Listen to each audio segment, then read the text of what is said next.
Hello and welcome back to Fork in Politics. I've been gone for a while, but I'm back.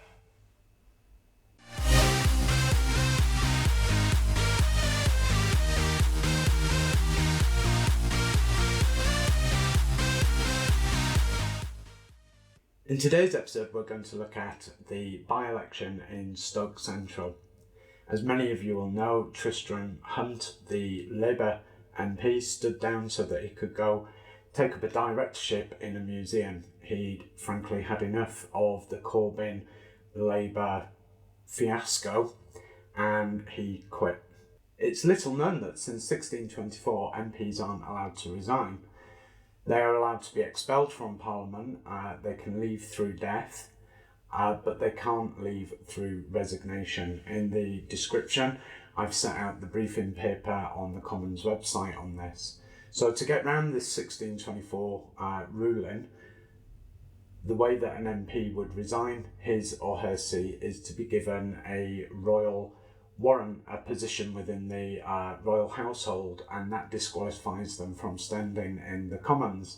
So both the MP in Copeland and the MP in Stoke Central have been given this honour, and as a consequence are not allowed to stand in Parliament. Tristram Hunt's last speech in Parliament was on the 18th of January, and I do recommend you go read it. The Electoral Registration and Administration Act 2013 sets out the new timetables for a by-election. The first port of call in starting a by-election is for the party of the resigning MP to move the writ in Parliament. And this was done on the 23rd of January 2017. The by-election will be held on the 23rd of February 2017 in both Copeland and Stoke Central. Tristram Hunt gave his final speech on the 18th of January 2017, and it's a very enlightening speech, so I'd like to read it. The challenge that my right honourable friend, the leader of the Labour Party, faces is not unique to him. All parties are coalition, but what Brexit has done is exacerbate the divergence of priorities between, say, the Labour voters of Cambridge and those in Redcar, Grimsby or Stoke-on-Trent.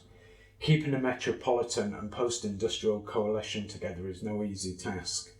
In Stoke-on-Trent, my voters wanted to leave the European Union for three reasons: sovereignty and a return of national powers to this Parliament, a reaction against the globalisation and a political economy that they thought had shut down the mines and steel industry and eliminated 80% of jobs in the potteries, and migration. The concern about immigration was not racism, it was about the effects of large-scale migration on public services, on wage levels in an already low-wage city.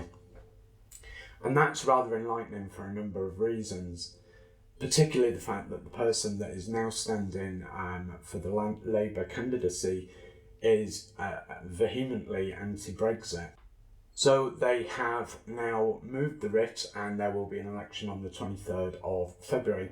So the figures for the 2015 general election, when Tristram Hunt was last elected, show him gaining 12,220 votes with a 39.3% share of the vote. UKIP came second. It was a chap called Mick Harold. He got 7,041 votes, garnering 22.7% of the vote, which was an increase of 18.3%.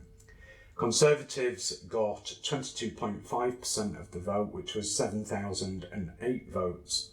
An independent came next with 6.8, and the Liberal Democrats 4.2, and the Green Party with 3.6. So it was already the position that UKIP were going to view Stoke Central as an important by-election because we came a very credible second place in 2015. It's very important to consider who is now standing for UKIP and who is standing for Labour. The Conservatives have already said that they're not going to put any money or any... they're not going to put very much into Stoke. They're going to concentrate on Copeland, where they came second, and the majority is 2,000 and something votes. So the Conservatives view Copeland as eminently winnable by them, and UKIP view Stoke Central as eminently winnable by us. So the people that are standing for both Labour and UKIP is very important. So as at the date of filming this video, which is 28th of January, the people that have put their names forward are, I'm really sorry if I get this wrong, Zulfikar Ali for the Liberal Democrats, Jack Brereton, sorry if I've got that wrong, for the Conservatives, Godfrey Davis for the Christian People's Party, Paul Nuttall for UKIP, and Gareth Snell for Labour.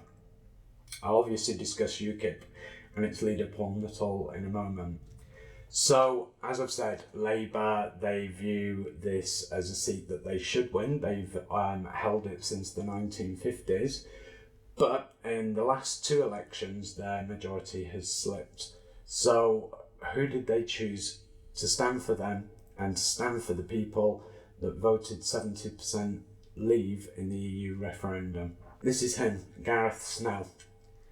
And I don't want to be rude, but you know, really, you have the charisma of a damp rag and the appearance of a low-grade bank clerk. And this is him having lunch with the leader of the Labour Party, Jeremy Corbyn. Jeremy Corbyn hasn't done very well in Stoke Central.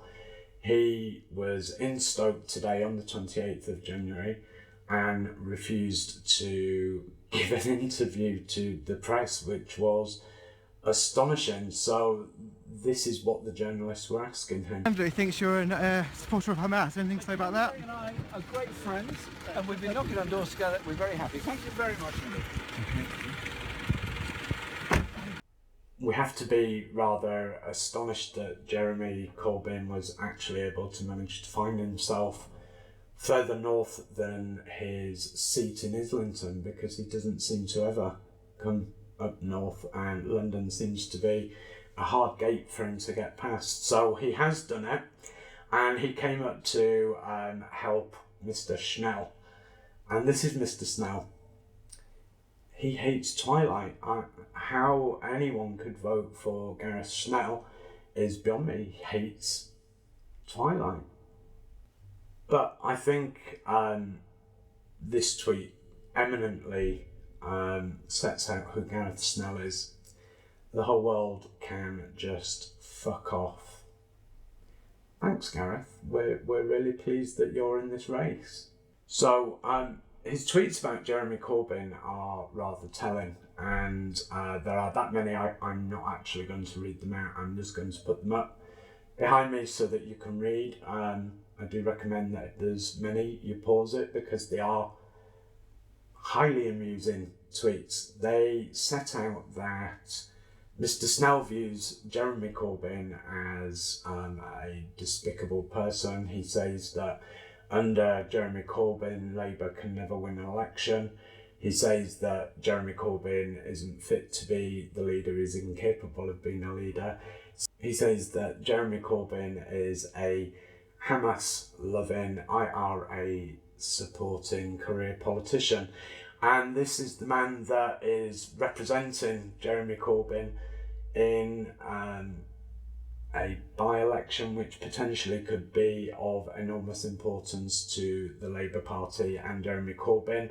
And there's already suggestions from something said by Tom Watson today that Jeremy Corbyn may be facing yet another leadership contest very shortly, because he's put a 3-line whip down on the EU legislation going through Parliament. 3-line whip, in case you don't know, is the party leader telling MPs that they have no choice but to follow the direction of the party, which in this case is that they will let this legislation pass. So a lot of his front bench have resigned, and Tom Watson earlier on today, on the 28th of January, has said that they would be returning to the front bench very shortly, and that suggests that Mr. Watson and his friends are looking to de-seat Mr. Corbyn yet again, and quite frankly, I hope they keep doing it because it's terribly amusing for everybody, especially those of us in UKIP. So not only does our Mr. Snell love Jeremy Corbyn, he also loves John McDonnell. I mean, the things he says about that, and it just keeps getting better. I mean, Mr. Snell couldn't be a more perfect candidate for us to be looking at. So this is him talking about Andy Burnham, who is currently standing as the Labour candidate for the Greater Manchester Mayor. And yes, again, Mr. Snell despises his Labour colleagues. And, you know, it's quite astonishing. I never met somebody that is Labour that acts like they hate the Labour Party and everybody in it. Mr. Snell just seems to be a foul-mouthed, vile individual who can only slag people off and do nothing positive. And he expects the people in Stoke are going to want to elect him because he's so positive, so bubbly and vibrant, and he waves the Labour flag. No, the man is a dick. Quite how anybody thinks he is going to represent the people of Stoke and do it properly, I don't know. The guy's an absolute bumbling fool, and the absolute circus that went on today with Jeremy Corbyn, it's just laughable. They are embarrassing people. And I think this is my favourite tweet of them all, which I will read out. This is again Gareth Snell on the 9th of August 2016. I've always argued that the leader shouldn't be held liable or given credit for by-election results. So, you know, even before the by-election is underway, he's denigrated the leadership. He says that they are awful and they should not be given any credit or held liable for the by-election results. Well, Mr. Snell, I think that's what's going to happen on this occasion. He's not going to be held liable for the absolute travesty that is your Twitter account. UKIP decided that they were going to put money into this election, and there was a lot of rumour before it even started that Paul Nuttall was being considered for the post. I'm told, though I might be wrong on this, that there were 10 candidates put their name forward, and the 11th candidate was Paul, and quite naturally everybody, including the 2015 candidate who came second, they all stood down so that Paul could stand. And I think that was an excellent choice of each of them to make, because Paul is a really, really nice northern bloke, and I can't think of anyone that would represent the people of Stoke any better than Paul Nuttall. It would be amazing for the party if Paul became an MP. So I particularly cheered when I found that Paul was standing as our candidate. Now, the amusing thing is, in his speech to confirm his candidacy, one of the first things he says is, I don't want to privatise the NHS. I said this in 2011 about opening it up to wider competition. I was wrong. I'm sorry. UKIP and I do not stand on a platform of privatisation of the NHS. He couldn't have been clearer, and there's a link to it in the description, and you'll also find it on the video channel. He then went on Peston on Sunday, again in the description or on the Fork in Politics videos. You'll be able to see the interview, and you'll also see the excerpt where he again says, what I said in 2011 about the NHS, I was wrong, I made a mistake, I'm not for privatising the NHS. So what does Labour do? What do all of the Labour politicians do? They say that you shouldn't vote UKIP because Paul wants to privatise the NHS. I mean, why are you lying? Why are you lying? Paul Nuttall has admitted what he said was stupid, he was wrong, he's apologised. He doesn't want to privatise the NHS. So why is that the only thing that Labour can talk about? It's because they can't talk on the policies. Because they're a party with Jeremy Corbyn as a leader, and everybody within the party hates him, other than a few 100,000 people. But none of the MPs like him. They all despise him. So yes, here we are in a by-election, and Labour are lying before we even get off the starting blocks. So I think there are two things in this by-election that will be of great importance. The NHS, which I've already mentioned, and the other is Brexit. So where does our Mr. Snell stand on Brexit? Yes, you've guessed it, Labour selected an anti-Brexit, a vehemently anti-Brexit candidate to stand in a constituency that had the highest leave vote in the EU referendum on the 23rd of June 2016. I don't think you could have picked a worse candidate. He's a foul-mouthed, abusive person that hates most of the people in Labour, and he's vehemently against Brexit. And you would think, given that they voted just short of 70% to leave, the people of Stoke have a pretty strong opinion on it. So you're putting forward a candidate that is the polar opposite of what the people of Stoke want. Bravo. Well done. Just genius. Well done, Labour. I don't think you could have surpassed yourselves even if you tried. So, on the 23rd of February 2017, you're going to have a choice between Paul Nuttall and Gareth Snell. And what do we know? We know that Paul is a politician. He's an MEP and has been for a long time. Highly intelligent, used to be a lecturer in history.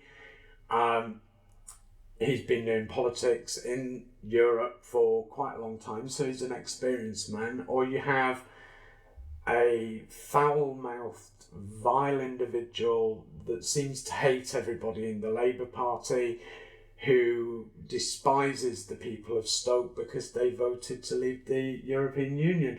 So you have to really weigh up, who do you want representing you going into the Brexit negotiations and up to 2020, when the next general election will be, when we'll have left the European Union. Do you want somebody that understands it, that lives and breathes those kind of issues, or do you want a foul-mouthed numpty that despises pretty much everybody? I don't think there's anybody that Gareth Snell likes. So think. I'd strongly urge you to look at the actual things that Paul Nuttall's saying. He is a fantastic candidate. He's a really, really nice guy, highly intelligent, and, well, don't listen to what the mainstream media is saying. Vote UKIP. Thank you.